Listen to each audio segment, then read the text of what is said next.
नमस्कार। आज हम कक्षा 8 संस्कृत का पहला पाठ पढ़ेंगे। सुभाषितानि। सुभाषित शब्द सु धन भाषित इन दो शब्दों के मेल से संपन्न होता है। सु का अर्थ सुंदर, मधुर तथा भाषित का अर्थ वचन है। इस तरह सुभाषित का अर्थ मधुर और सुंदर वचन है। प्रस्तुत पाठ में सुक्ति मंजरी, नीति शतकम, मनुस्मृति, शिशुपाल वधम, पंचतंत्रम से रोचक और विचारपरक श्लोकों को संग्रहित किया गया है। ये श्लोक निम्न प्रकार हैं। पहला श्लोक है, गुणा गुणगेषु गुणा भवन्ति ते निर्गुणं प्राप्य भवन्ति दोषा सुस्वादुतोयः प्रभवन्ति नद समुद्रमासाद भवन्ति पेया।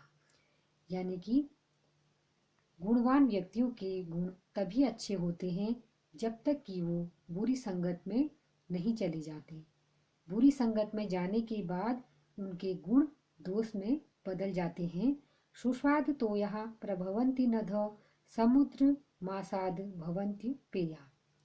ठीक उसी प्रकार जैसे मीठे पानी की नदी जब पर्वतों से निकलती है तो उसका जल पीने योग्य रहता है, परंतु जब वही नदी समुद्र में जाकर खारी हो जाती है अर्थात उसका जल पीने योग्य नहीं रह जाता।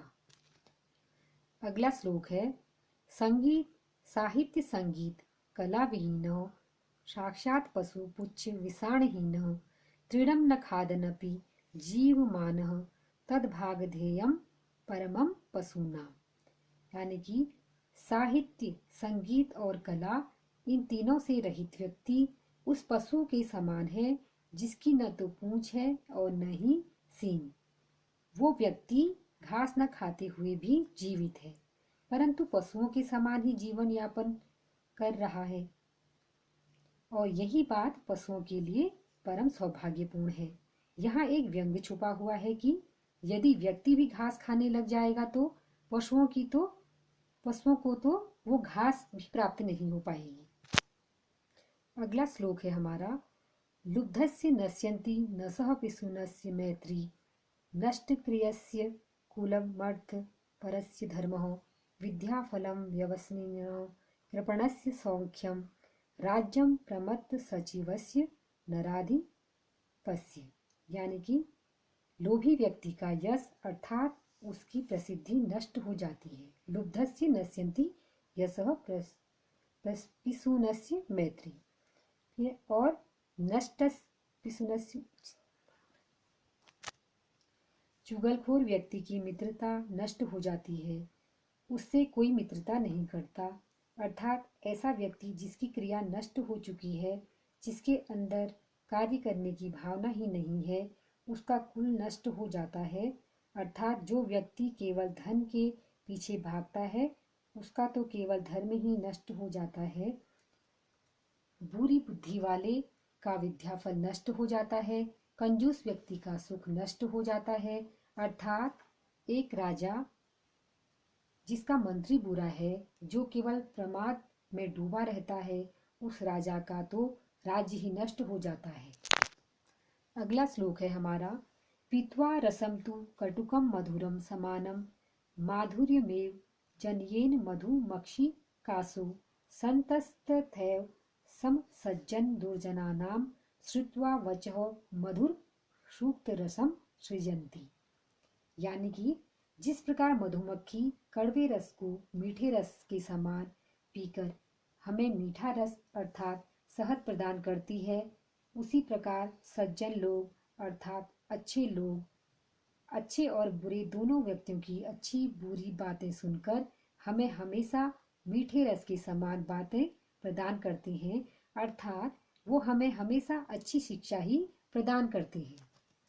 अगला श्लोक है हमारा, विहाय पौरुषम यो हि देवमेवावलंबते प्रसाद सिंहवत तस्य मूर्धन दृष्टवंती वायसः। यानी कि जो व्यक्ति अपने पौरुष अर्थात परिश्रम को छोड़कर भाग्य का सहारा लेता है, उस व्यक्ति की स्थिति महलों में रहने वाले उस शेर की तरह हो जाती है जिसके सिर पर कौवे बैठते हैं। अर्थात उस व्यक्ति का कोई महत्व नहीं रह जाता। अगला श्लोक है हमारा, पुष्प पत्र फल छाया मूल वल कल दारुभी धन्या महिरुहा येषां विमुखम यान्ति नार्थिनः।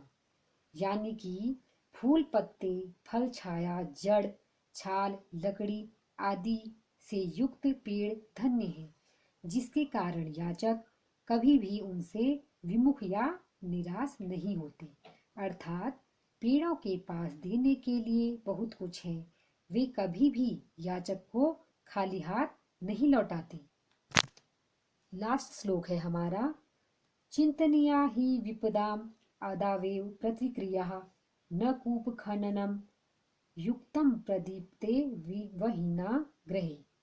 यानी कि विपत्ति के पहले ही उसका समाधान ढूंढ लेना चाहिए, विपत्ति के आने के बाद उसका समाधान ढूंढना उसी प्रकार अनुचित है जैसे घर में आग लगने के बाद कुआं खोदना। धन्यवाद।